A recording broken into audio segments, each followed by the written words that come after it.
Selamat sore, saya Margaret Sembiring bersama rekan-rekan dari Global Indonesian Voices pada sore hari ini akan berbincang bersama-sama dengan Bapak Yudi Krisnandi, Menteri Pendayagunaan Aparatur Negara dan Reformasi Birokrasi di Kabinet Kerja. Selamat sore Bapak Yudi, terima kasih atas kesediaannya untuk berbincang bersama kami pada sore hari ini. Kita langsung saja Pak ya ke substansi. Bapak baru menjabat sebagai Menteri PAN dan RB selama 1 bulan lebih, namun kami melihat bahwa banyak gebrakan-gebrakan yang sudah Bapak lakukan. Salah satunya misalnya melarang pelaksanaan rapat di hotel oleh PNS, kemudian gerakan hidup sederhana dalam surat edaran Bapak. Apa yang akan Bapak lakukan untuk menyikapi resistensi yang mungkin timbul di dalam kalangan aparatur negara yang sudah terbiasa dengan sistem yang ada dan mungkin tidak nyaman dengan perubahan ini? Sebenarnya tidak ada yang luar biasa ya dari apa yang dilakukan oleh kami, karena hal tersebut sudah dicontohkan oleh Bapak Presiden sendiri ya. Pak Jokowi ini sosok yang sederhana, sosok yang berdisiplin, sosok yang dekat dengan rakyat, ya, sosok yang memberikan keteladanan dan inspirasi bagi orang banyak. Apa-apa yang sudah ada dalam diri beliau sebagai sebuah keteladanan untuk bisa diikuti dengan baik. Oleh karenanya sistem peraturan mesti kita bangun. Dan sampai dengan saat ini saya melihat tidak ada resistensi. Kalau polemik tentu ada. Karena menjadi pegawai negeri sipil, menjadi aparatur sipil negara adalah panggilan tugas. Jadi mereka harus mau menyesuaikan dengan apa-apa yang seharusnya mereka lakukan. Ya. Aparatur sipil negara, pegawai negeri sipil, birokrat adalah guru sekaligus teladan masyarakat. Oleh karenanya mereka harus mau hidup sederhana, ya. Mereka harus mau memberikan contoh yang baik, dan mereka juga harus mau berdisiplin. Inilah esensi daripada revolusi mental.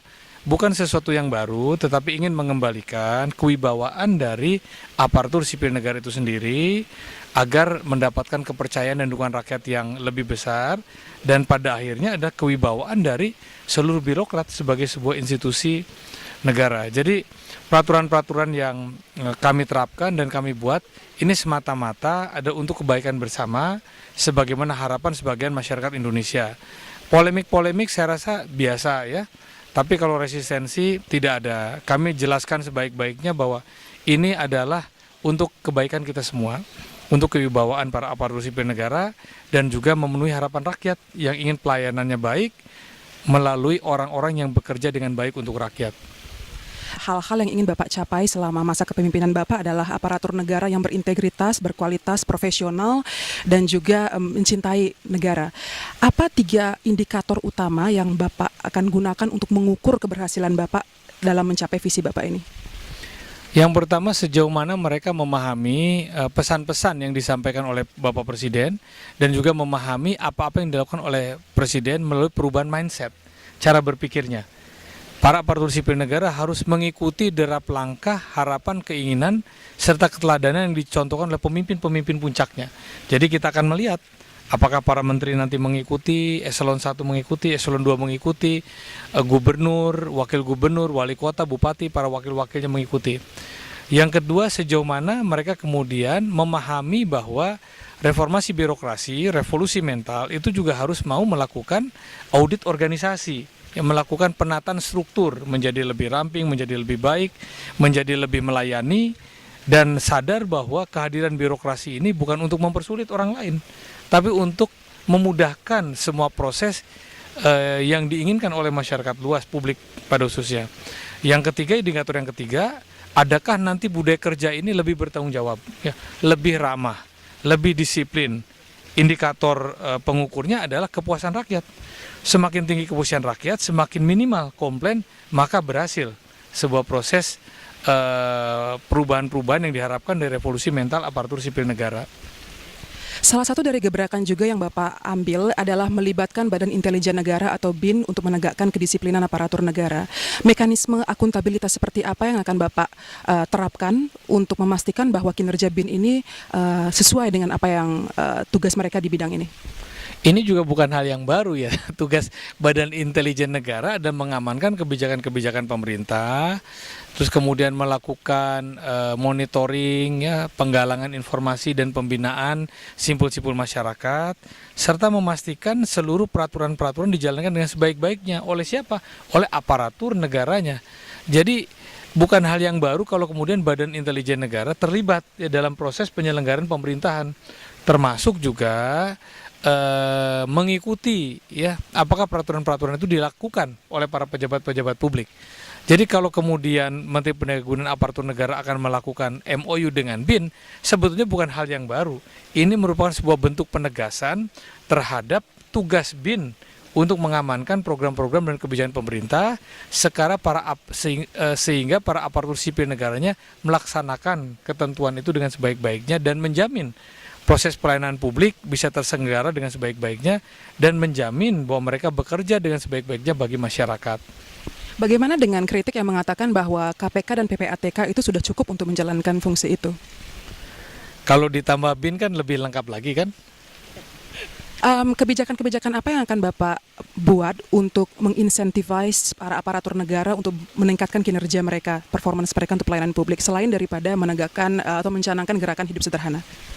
Ke depan orang yang datang bekerja dari jam 8 sampai jam 4 sore yang hanya sekedar duduk, ngisi absen, bekerja ala kadarnya, baca koran, tentu harus berbeda dengan orang yang datang mengambil inisiatif-inisiatif, ya, membantu memecahkan masalah.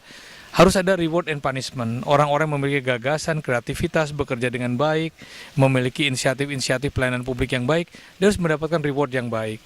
Ke depan harus kita pikirkan bagaimana memberikan liburan keluarga, ya, memberikan asuransi plus, kesehatan bagi keluarganya, juga memberikan beasiswa bagi anak-anaknya. Jadi semua program-program penataan sistem kepegawaian nasional harus menjamin mereka ini memiliki motivasi yang tinggi sehingga orang yang bekerja dengan baik, orang yang melampaui target-target pekerjaannya mendapatkan penghargaan dari pemerintah dan negara. Kita tentu akan berpikir untuk meningkatkan kesejahteraan mereka.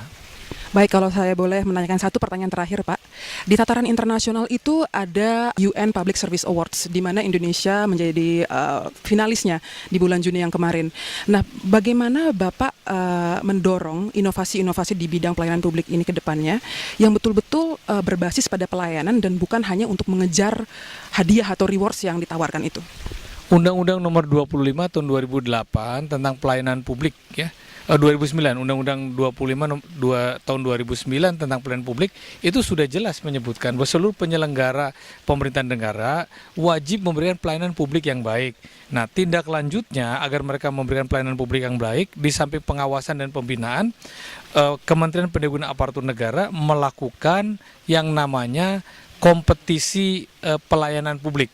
Nah, jadi setiap penyelenggara negara, unit-unit organisasi harus menampilkan pelayanan publik apa yang harus mereka yang sudah mereka siapkan, apa yang mereka tampilkan, dan ada inovasi-inovasi apa yang terbaik di sana.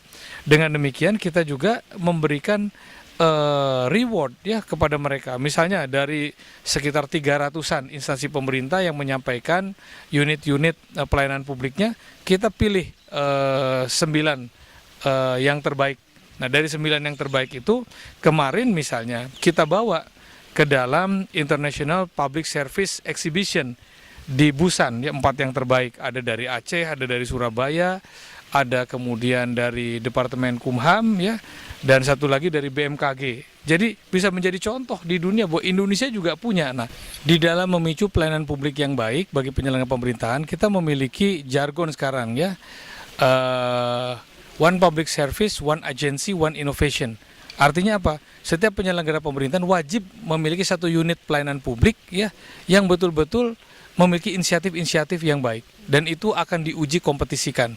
Dengan demikian juaranya nanti akan menginspirasi, ya, organisasi-organisasi penyelenggara pemerintahan lainnya untuk berkompetisi secara sehat meningkatkan pelayanan publiknya. Baik, terima kasih banyak Bapak Yudi atas kesediaannya untuk menjawab pertanyaan-pertanyaan kami. Selamat sore dan sukses selalu Pak Yudi. Terima kasih.